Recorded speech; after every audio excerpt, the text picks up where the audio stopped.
Welcome. In this video, I'll show you how to fix a shift lock if it's not working on Roblox. All right. If you find this video helpful, please leave a like and subscribe to the channel for more such tutorials. Now, first up, go ahead and press escape on your keyboard.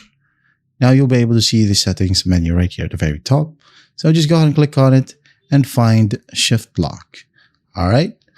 Go ahead and toggle it on if it's turned off. Toggle it on and then click on resume and you should be good to go.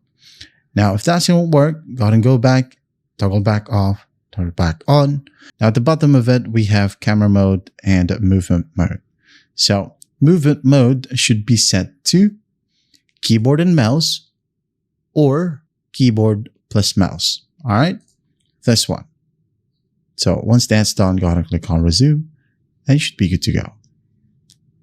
Now, what if it says right here, when you go ahead and press escape, it says right here, shift lock set by developer. Well, that means that the game creator has blocked a shift lock for that specific experience. Also, shift lock does not work if your movement mode is set to click to move, right? Make sure that this set this one first to keyboard and mouse, and then toggle on shift lock. And that is how you fix shift lock if it's not working on Roblox. I hope this video helps, and I'll see you in the next one.